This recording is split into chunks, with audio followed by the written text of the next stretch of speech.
Sometimes life throws at us unforeseen situations when we least expected them. And often those situations seem unsurmountable. In those moments, when we feel we need a guide or we feel stuck in a rut, we might need a trusted friend, a close family member, or perhaps we need a life coach to help us resolve those situations, check out our thoughts, and put us on the right path. A life coach might be also helpful in understanding how to create beauty in our life so we can live in harmony and continue on our journey. Hello friends, I am Valentina Cirasola, author, designer, and lover of colors. Welcome to my new episodes of Create Beauty Every Day. And today, my guest is a special woman from France who lives in England. Her name is AnYes van Rhijn, and she is a life coach. So let's welcome her. Hi, AnYes, how are you? Hello, Valentina. I am very well and delighted to be on your show. Thank you. Thank you. It's my pleasure to have you. So, AnYes, you are a life coach. How did you started in this profession? Would you tell us a little bit about you? I have 25 years of corporate experience, and at some point I had the nagging feeling there must be more to life. So I started looking into, transitioning to something else. And I came across a life coaching training. And I thought, wow, that's it. So I am actually a life and business coach, although I consider myself more a mentor than a coach. But I ended up having a triple certification in coaching, and two of them in life coaching and one in business coaching. But it had everything to do with wanting to help other people and wanting to help them step into their power, in essence, reach their full potential. So that's how the ball started rolling. I became an executive coach first in France, and leadership development, change management, etc. But it didn't work for me. It took me 8 years to still have that nagging feeling, and to realize that actually, well, in my case at least, I wanted to work with women specifically, not as an executive coach, because as an executive coach, I was working mainly with men, because at the top, we all know that there are more men than women. So that's how it all started. And then progressively, I started adding a lot of complementary tools, if you prefer. So I've created my own toolbox and developed my own framework. And although I work with professional women, so either they have a business, or if they are in a career, they want to leave the career to set up a business, at the core of what I do is life coaching. So I first work on the person, and that leads to look into the business. It's not we look at the business and that leads to the rest. In my case, at the core of what I do is life coaching, personal development, if you prefer. Because business is a person. The business is not an abstract thing. It's represented by the person who has that business. So absolutely. And in particular, the type of people that I work with, because I work really with a person who is either a solopreneur or a small business owner. So they represent their business, and their business has to represent who they are. Yeah. It has to be the personal brand. Yes. Absolutely. Yes, I agree. So the life coach is not a psychologist and is not a psychotherapist. What? It is not even a problem solving or advice giving. So what is it? Yes and no. If you follow the official definition of what life coaching is, if I give it a shortcut, you are supposed as a coach to know that, well, you know, that the client has all the answer in them and you help them unearth the answers. That is what I have been doing for many years when I started. And I've ended up choosing, it's been quite a debate with me, myself and I on, you know, do I do it or not? But I ended up opting for it, to position myself ultimately as a mentor. Because for me, coaching is one of the tools that I am using. And if you prefer, my experience is that there is a time where your client needs training. There is a time when your client needs expertise. There is a time when your client needs coaching. So I will shift hats depending on what is needed. Mm-hmm. To give you an example, if I am working with a client on, let's say, time management, they don't know how to manage their time. Right. If that is because they are lacking the techniques to do it, I train them. But if the reason behind them not managing their time is deeper, that is coaching. Yeah. So that is how I have ended up positioning myself as a mentor, and I use coaching. And so I am indeed not a psychotherapist or whatever other psycho something. But I do understand how the whole belief system of someone is affecting their results, of course. You have to have a minimum of sense of it if you want to be in that business. Right, exactly. So many people don't really know how to dream. Do you teach them to dream? That's my favorite topic. Because dreaming, I think, will lead you to execute your goal, I think, right? That's what I have done in my career. If I couldn't see it, it didn't exist. I had to see it in my eyes. I had to really live it.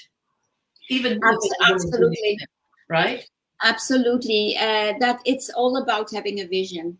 Mm-hmm. And I even have a 5-week online vision course to help people develop their vision and then turning it into action.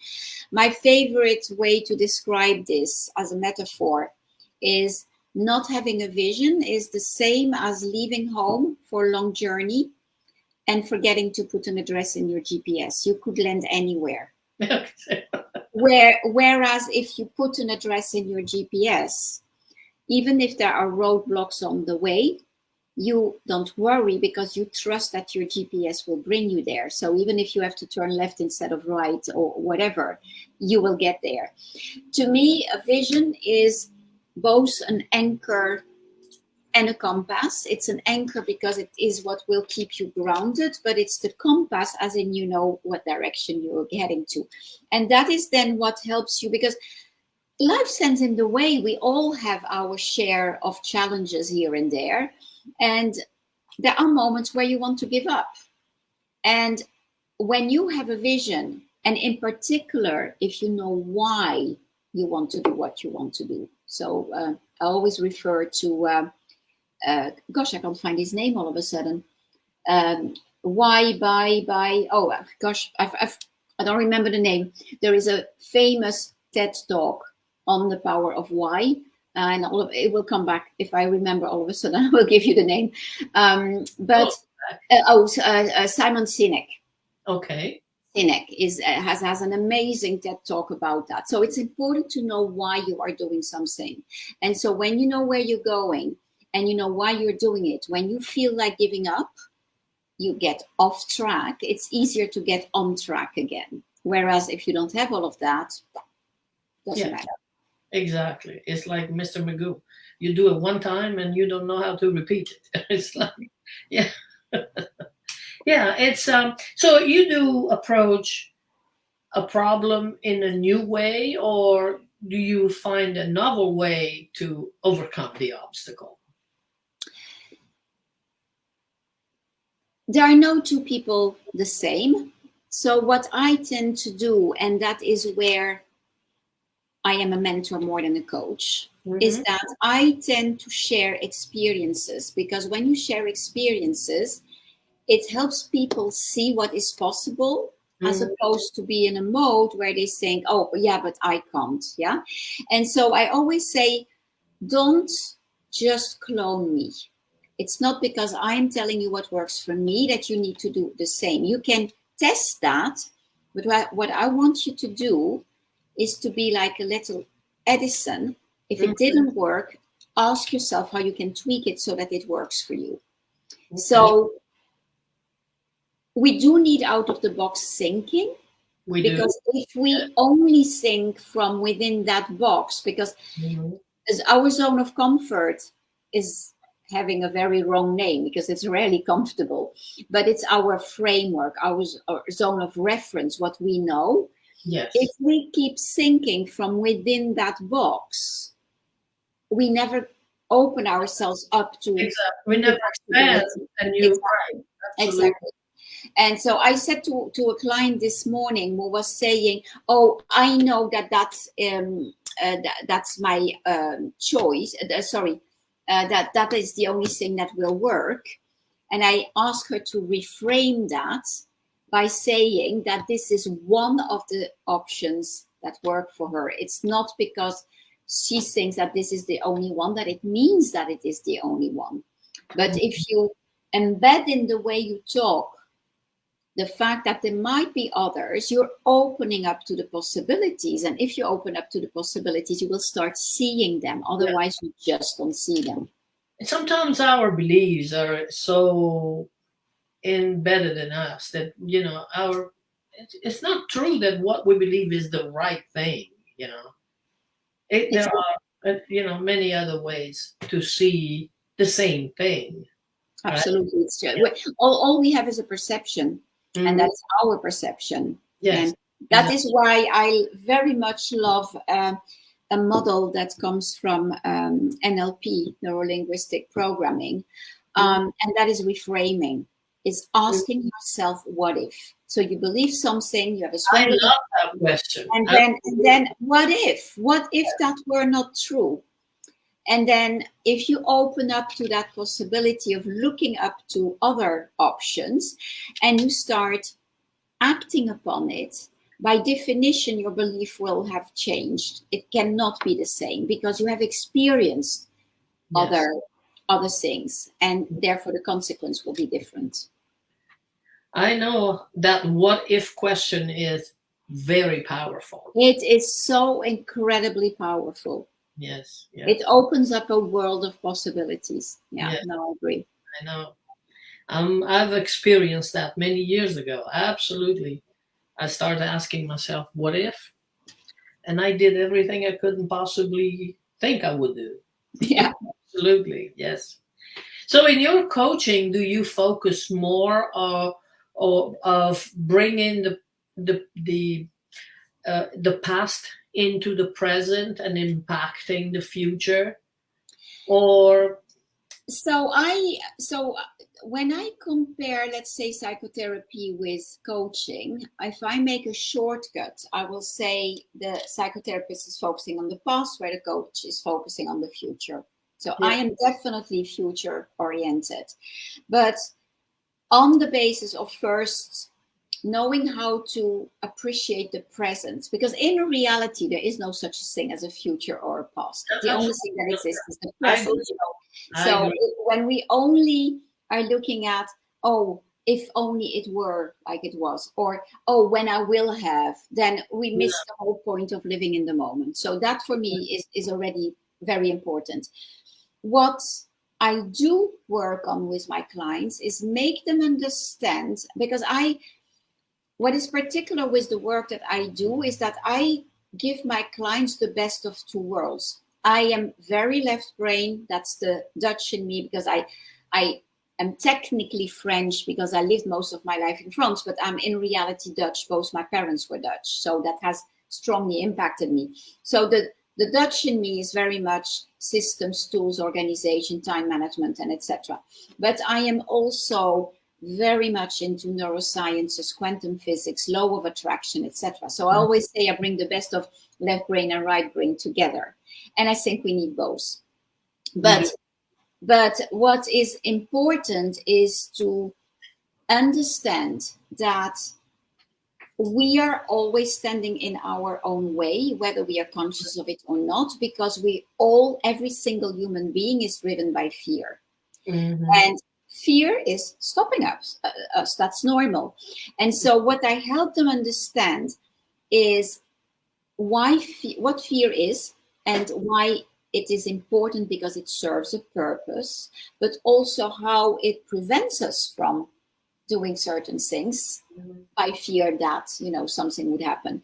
And so by explaining to them why it actually happens, and that has to do with trauma as children, to come back to a question about the past.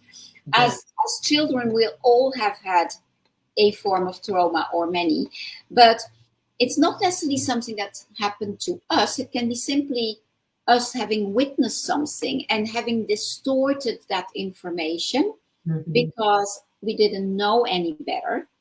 And that distorted information then gets stored in our subconscious mind.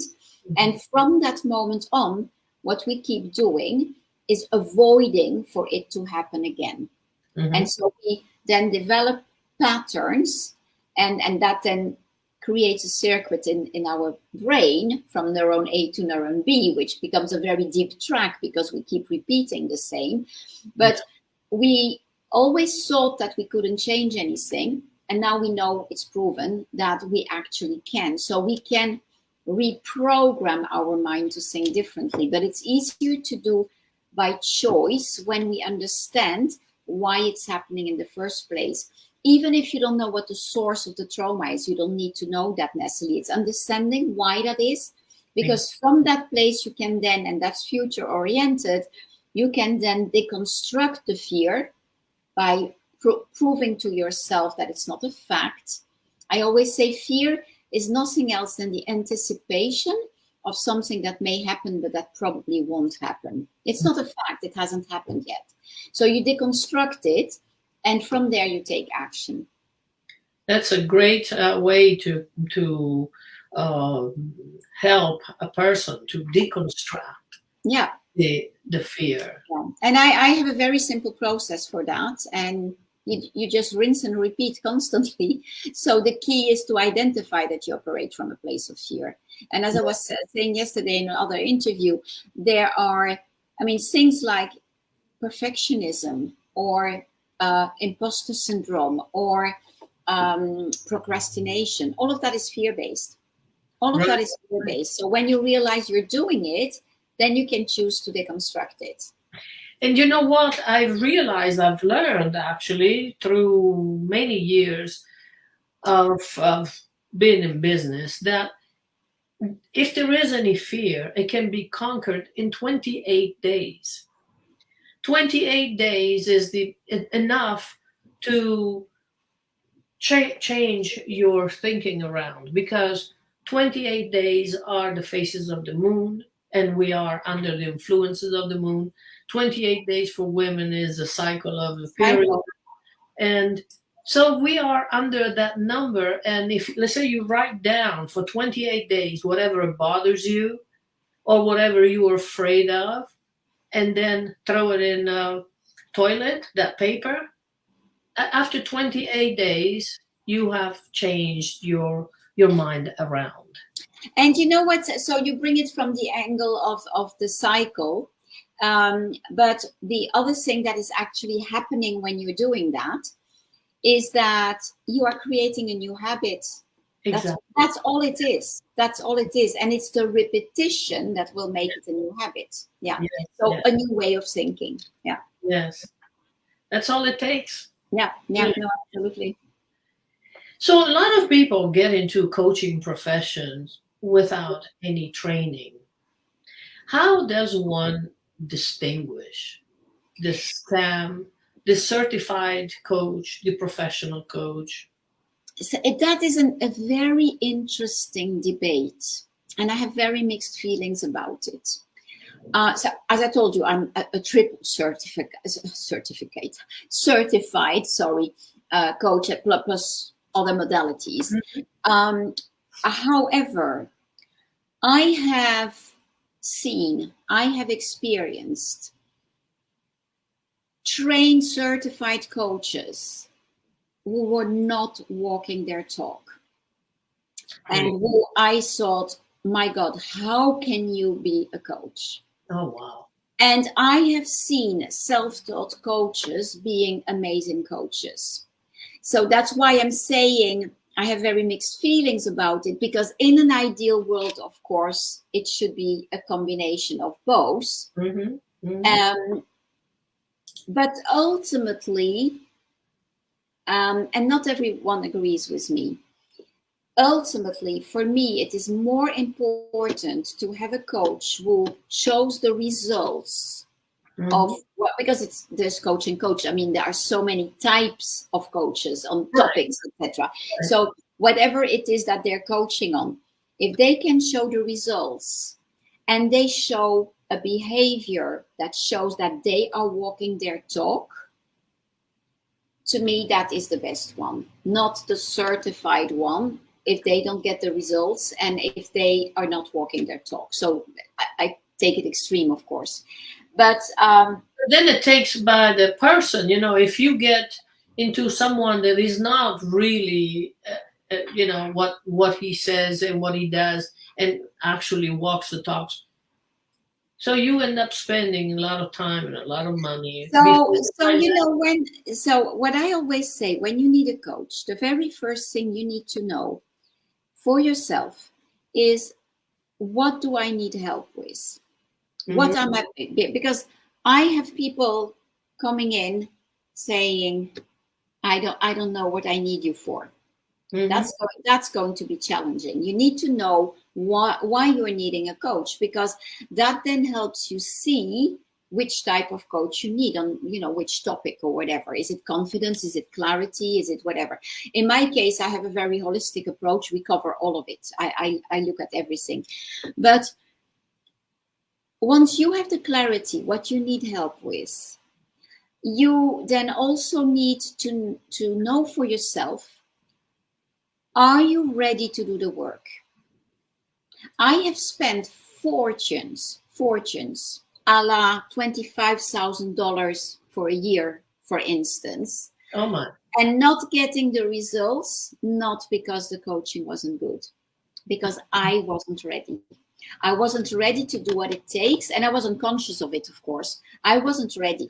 And so everything I was being asked to do or whatever, I was resisting it with a yes, but you don't understand. You don't understand. For me, it's not the same. Yeah. So you have to be ready. And it's not necessarily an easy journey. And it's not a quick fix. You shouldn't expect from the coach to solve everything for you. It's not how it works. Yeah. And then what type of person are you looking for? Do you need someone who will hold you accountable?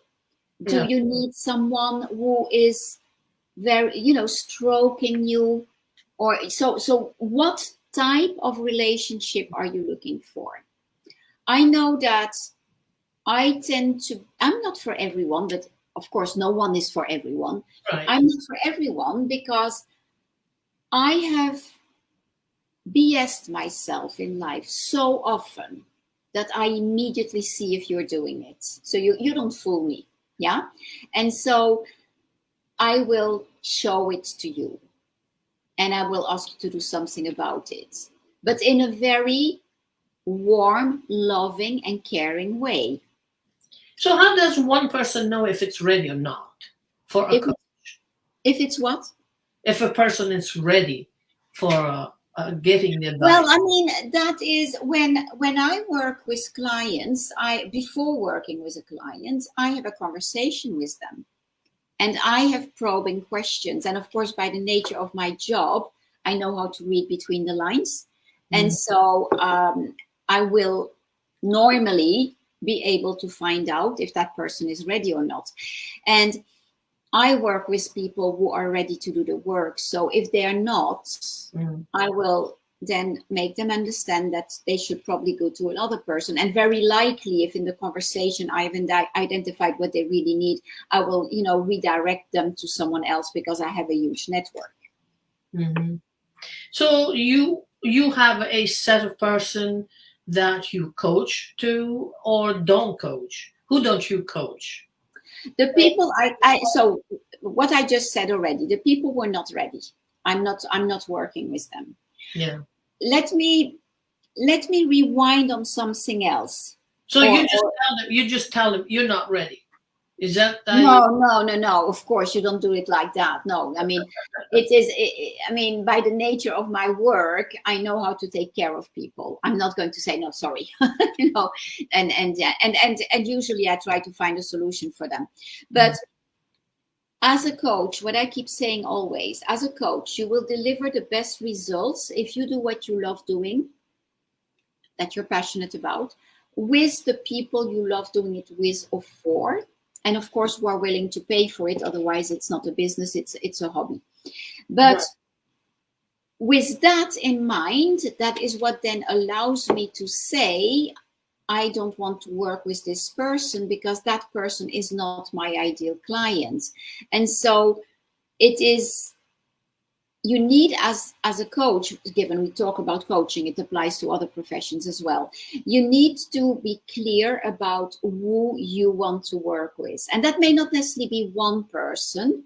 In my case, I have 3 avatars, as we call them, 3 different people at different stages. But the overarching theme is for me the same. These are women who have the nagging feeling there must be more to life. They feel stuck. They are demotivated.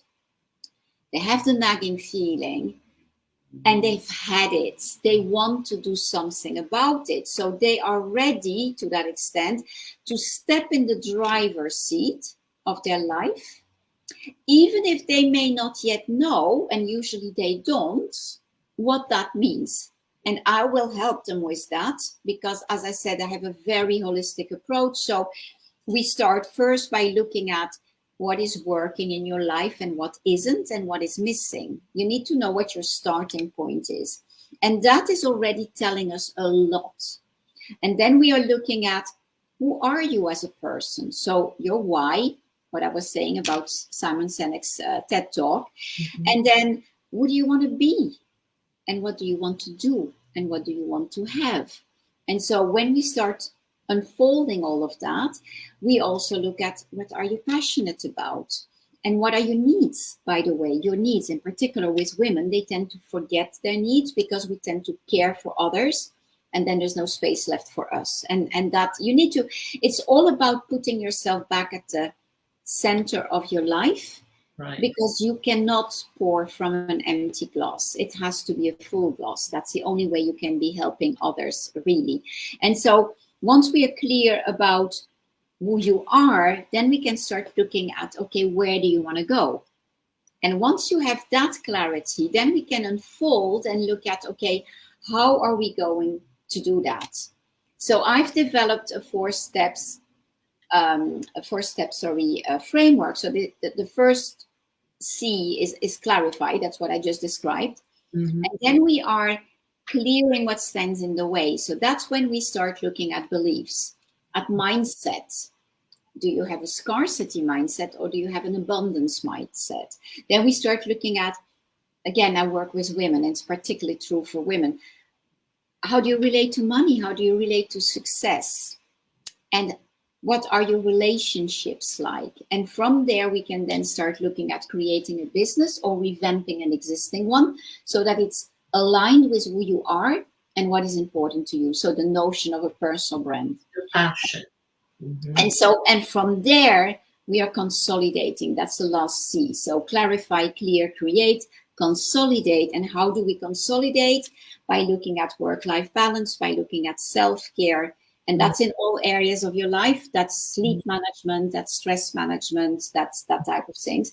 And then we look at personal effectiveness and systems and tools and automation and delegation. Mm-hmm. So with all of that, they have the strong foundation for, possibly the rest of their life, because usually the women who come to me are not 25, they're more, 35 plus, if not more than that.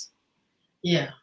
So I'm looking at some comments. Catherine says, perhaps fear comes from uncertainty.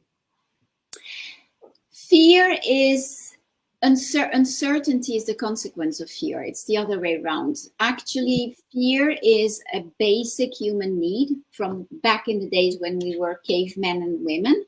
Mm-hmm. And fear is meant to protect us, because from a physiological point of view, there are different things happening in our body when we experience fear. So if all of a sudden we see a tiger arriving, your body, from a physiological point of view, is going to shut down certain things. So you're not going to experience hunger, because there's no time for hunger. What you need, what your body needs, is speed and strength in your legs so that you can start running, that type of things. So it's a normal thing to experience. Where it gets tricky is that nowadays there's probably not a tiger waiting for us at the next corner, but our brain still functions the same. And what our mind is doing, our subconscious mind is doing, our subconscious mind doesn't have the capacity to analyze anything. That's the role of your conscious mind. All it does is storing information, and and wanting to protect you, and it consider danger anything that you've never experienced before. Mm-hmm. So any new thing is fear. Is fear, yes. And that is meant to protect you. And so once you understand how that works, that is when you can, it's not easy to do, but you can choose consciously to deconstruct it. So the first thing to ask yourself is, what am I afraid of? Mm-hmm. And then the first level of deconstruction is whatever answer came out, can you be sure it will happen? No, you can't. It hasn't happened yet, so it may not happen. Exactly. So that helps you realize unfounded, yeah, that it is not a fact. It is it's your own creation. Mm-hmm. And then you can search for counterproof. So, last time that I did this or that, did it, whatever fear, did it happen? No, it was a big success. Mm-hmm. Then you can leverage that with visualization, projecting yourself in that new situation, being a success, and etc. Yeah. The key thing to understand with fear is that your mind can only focus on one thing at a time. Mm-hmm. And so when you are focusing on fear, if you give it the room to inflate by focusing on it, it will end up paralyzing you. Yes. So what you need to do is, by identifying at an early stage when it's not that big yet, then showing yourself that it's not the truth. So you can start lowering the pressure already. It may not happen. Mm-hmm. And then you want to deconstruct it so that from there, in that short space of time, you are then leveraging by taking action, because actually the antidote to fear is action. How often have you taken an action that you were dreading, that you were afraid of, mm-hmm. and you ended up thinking, oh my God, was that all there was about it? Exactly. We've all experienced that. So I keep repeating myself over and over again on that topic. But right. I mean, I can give you examples. I have experienced a lot of fear and panic attacks in my life. Mm-hmm. And this is how I have overcome it. You may remember that actually in 9 days, is it? Yes, 9 days. It will be 7 years since I arrived in London with 2 suitcases at 58. Yeah. No income, no savings. I had lost everything. So I know what fear is. Yeah, I know what panic attacks are. You're very brave. Yes. If I did it, you can do it too. It doesn't mean it's easy, but it is possible. It is possible. Once you understand how it functions. Do you think that the times we're living now, which are very ugly, if you ask me, these are the ugliest time I have lived. Do you think people are afraid, are fearing something, and don't know how to get on with their lives, and this is the time they need more coaching than ever. What do you think? Because to me, these times, it's a vast topic. It's more complicated than that, in the sense that we live in a society that does absolutely everything to keep us in fear. mm-hmm, and unfortunately, the vast majority of people are not conscious of it. mm-hmm. So they just follow what mainstream media are telling them, and so they are maintained in a state of fear. I hear it in people's voice. They are fearing something, and but it is because everything is done to keep them in a state of fear.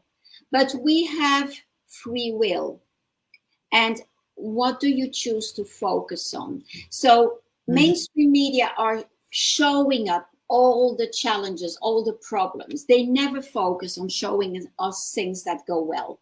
I don't watch the news. I refuse to watch the news. And that doesn't mean that I live in an isolated world, because of course news comes to me still. But I don't watch the news. And I focus my life on looking at what works. I focus on beauty as opposed to on ugly. Yes. And we have that choice. But when you start doing that, you start realizing that there is far more beautiful things in life than we are being told. We're just not showed. Let me give you one example about how we are maintained in a state of fear.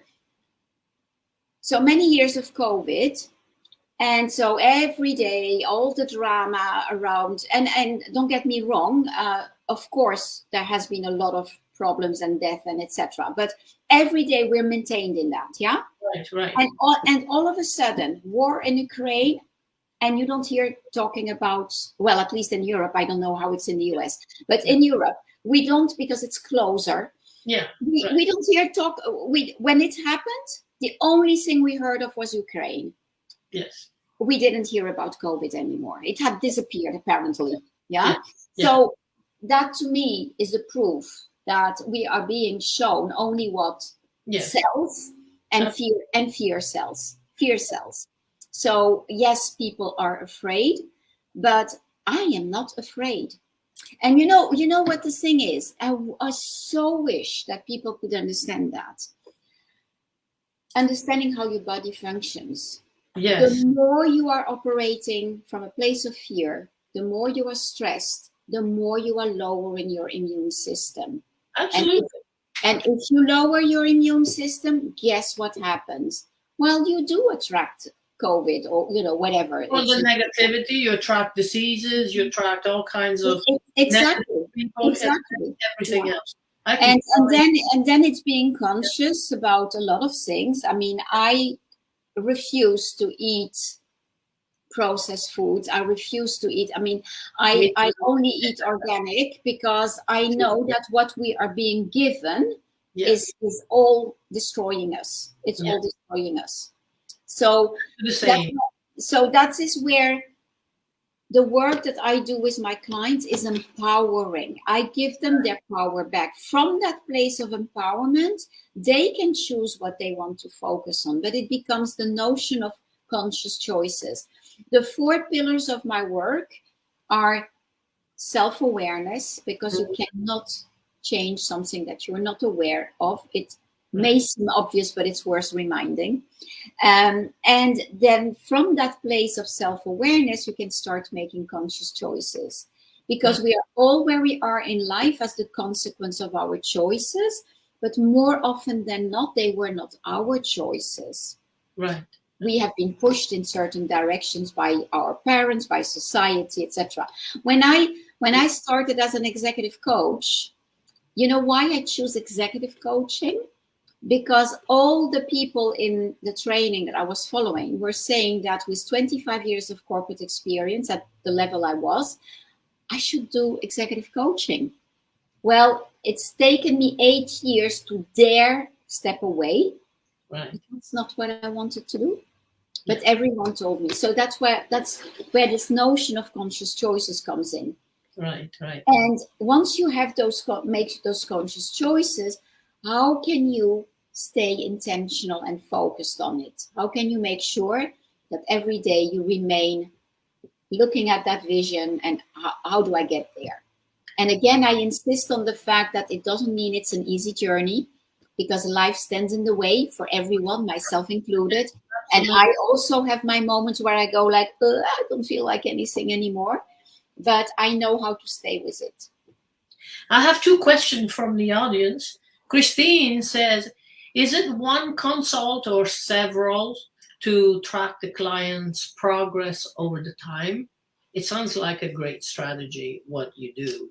And then Catherine asked if you, when you started life coaching, if you had a coach. Oh, I have constantly a coach. I have spent fortunes on coaches. Yes. Because what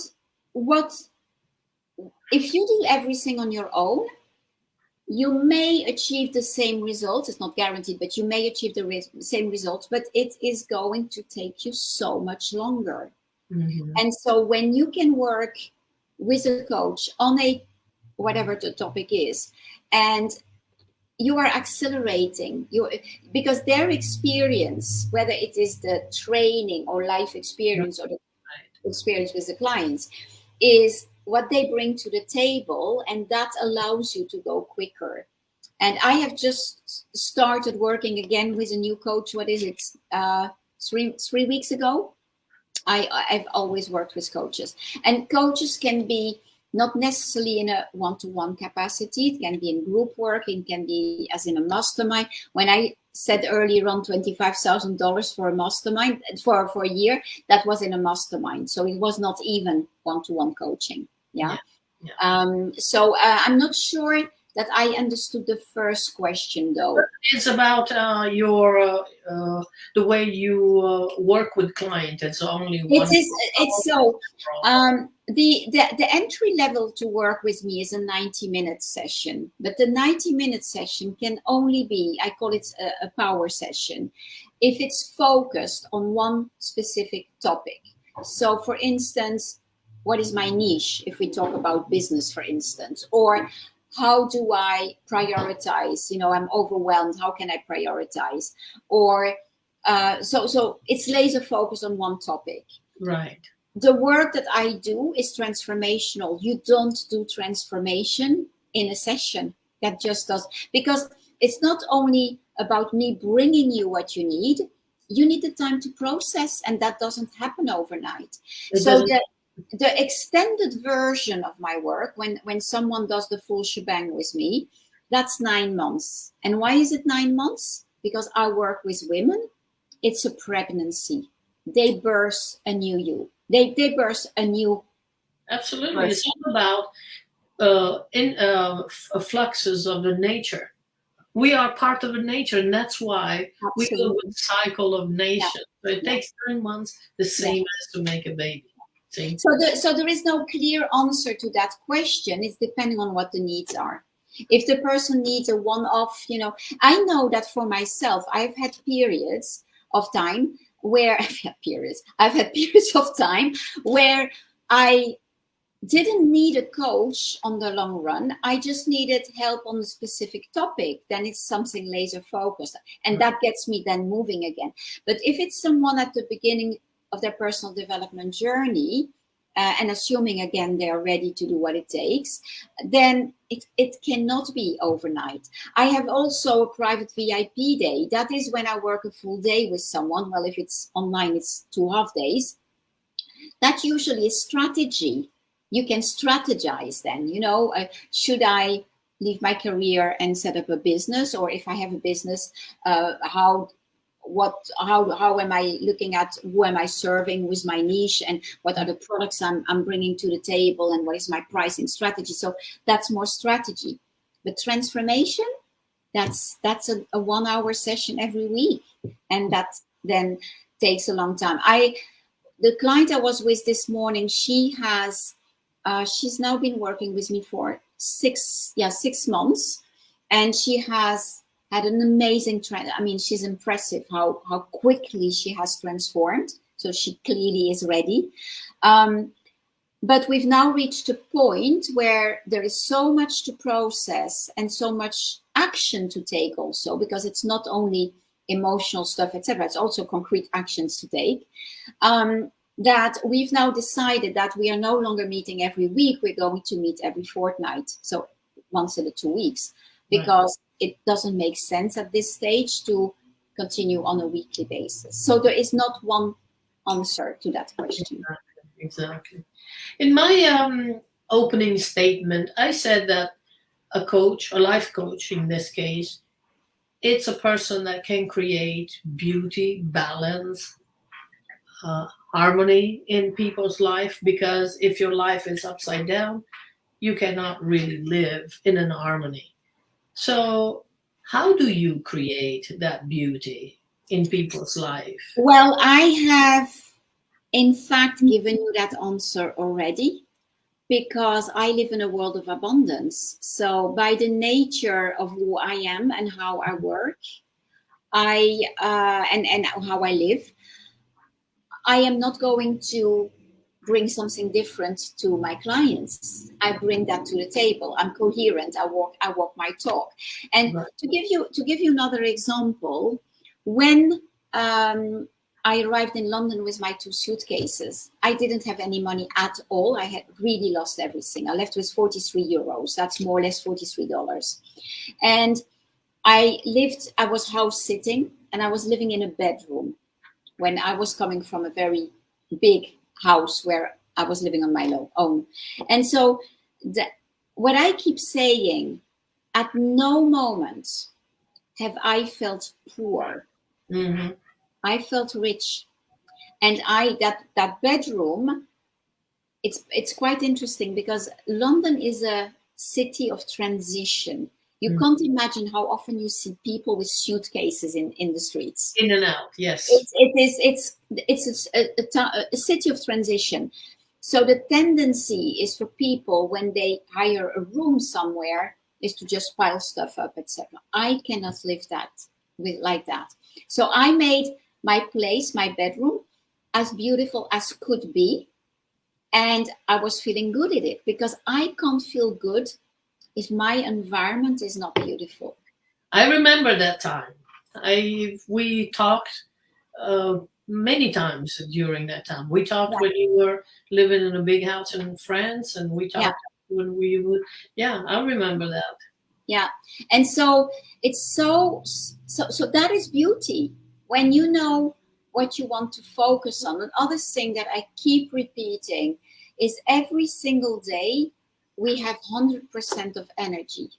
And that 100%, sometimes it's a lot and sometimes it's not. We all wake up with days where you go like, I don't have any energy at all. And some other days where you go like, oh, laddie, hey, I feel so great today. It still is 100% of what you have. And those 100%, you can choose what you want to focus them on. So if you start focusing on, I turn on my telly and I watch the news, and oh my God, have you seen again what happens in Ukraine and in whatever, etc., etc. You are wasting energy on things that you cannot change. Exactly. So you need to put your energy on things that you can do something about your own life. And so if you, or at a bigger level, if there is any role you can play, why not? I mean, so it's really about, what do you want to focus your energy on? And everything that you are wasting on things you cannot do anymore, can do nothing about, it's wasted energy that you don't have anymore for stuff that you can do something about. True. Plus, all that negative energy is draining you. And coming back to your immune system, whatever drains you, whatever stresses you, is bringing your vibration down. Mm-hmm. And it's a law of physics. Yes. Attraction attracts everything that vibrates at the same level. So, the law of series, When everything goes well, you have a whole series, and when everything goes wrong. So people who don't believe in the law of attraction, in essence, because they don't understand what it is or have never heard of it, more often than not, they are the living example of why it works, because everything goes wrong in their life and they wonder why. Yes. If they can raise their vibration. So I work with my clients on their choice of words. So for instance, what is important? Even the words are very important. Vital. Yes. And so whatever, so don't express what you don't want. Express what you want instead. And why? Because your mind, your brain cannot understand the negation, because your mind is receiving images before it is receiving the meaning associated to the images. So if you say, I don't want to be fat anymore, the image that has been received is fat. Exactly. And you won't lose any weight. You won't lose any weight. Absolutely. So it's the choice of words. Don't say, I have to. If you say, I have to, I always like to visualize the energy. When you say, I have to, it's something that is outside of you, that is wanting you to do something different. When you say, I choose to, it's the opposite. It comes from inside and it has a result outside of you. So always ask yourself, what direction is the energy going when I'm using certain words? Is it from internal, towards external? That's what you want. Or is it something that is outside of me and that has an impact on me? Yeah, exactly. Totally agree with that. Let's see. Christine has one more comment. What does she say? Life coaching sounds like therapy, however, at more effective level. It has specific steps and goal. The client doesn't get stuck in feeling and can go forward. AnYes has a compelling way of explaining her coaching ability. Brava. Thank you for that. I would just bounce back on one thing that she says. Christine, when you say you don't get stuck in feelings, you have to recognize your feelings. You have to acknowledge them, because if you don't do that, you are hiding them inside. So whenever you are experiencing a negative feeling, of course, because positive feelings, that's great. Let's have more of them. But whenever you are experiencing a negative feeling, a negative emotion, don't just hide it and do as if it's not there. Acknowledge it. There is a reason for it to be there, but don't stay with it. Exactly. It's really important to acknowledge your emotions. Very nice. Emotions is energy in motion. And when that is negative energy in motion, it can only bring bad things to you. Absolutely. So with this, now I would like to ask you if you have a favorite quote about life. About life, I would say definitely don't let anyone tell you your dream is impossible. The word says it all. I am to that. Yes, no, absolutely. Yes. And which leads me to something I said yesterday in an interview as well. When we have a dream, we are not always surrounded by people who support our dream. More often than not, they bring us down. And there are two reasons for that. Either they love you and they're afraid for you that you won't succeed. And that is often because in their belief system, you don't do things like that. So they cannot imagine it working. Or they're envious of you because you are doing something that they would love to do, but they're too afraid to do. So usually it's one of the two. But if that's the case, surround yourself by like-minded people. Join a mastermind, join a Facebook group with like-minded people who do believe in the power of having a dream and making it happen. And if You are surrounded by people. I don't know if it's your mother who brings you down constantly. You can't say, oh, get out of my life, or at least I don't recommend it. It's important that you know how to set boundaries, and that you lovingly say, Mommy, I don't feel supported by you when you talk about that. So I have decided I am not talking about my business with you anymore. I respectfully ask you to not open that topic anymore.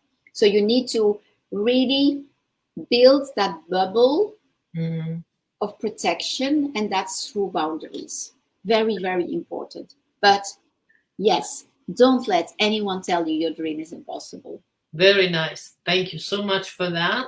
And on that note, I think we will end the show. We've been on for about an hour.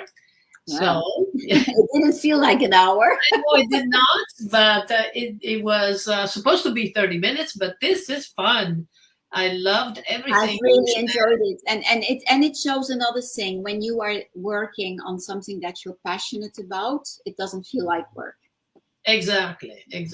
And so time is shorter because time is relative. Exactly. It's whatever we like that we spend the time on.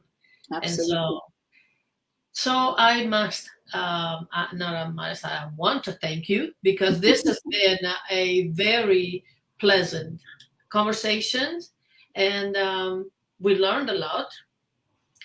I hope to see you soon somewhere else. With pleasure. Yes. And to all of you out there, I just say peace and love, like always, and especially wear colors. Yeah, it's funny because I'm not that colored today, I realize, but I always wear colors, to the extent that a few weeks ago, my how do you call him, son-in-law, you say in English, huh? Yes, son-in-law, he opened the door of their flat and he said to my daughter, Julie, there is a stranger at the door. And she said, what do you mean? Well, it's not your mother, it's a fake mother, because normally she wears very bright colors always. And I wasn't wearing bright colors that day. I love color.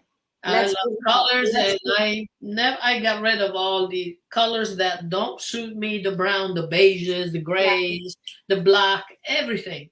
So everything is, you look at the nature and see how beautiful, colorful it is. I don't see why we should not do it. Absolutely. AnYes, it's been a pleasure. So I will say goodbye until the next time. And we are in touch anyway. So we know how thank to you so much. Thank you so much. Bye-bye. Bye-bye.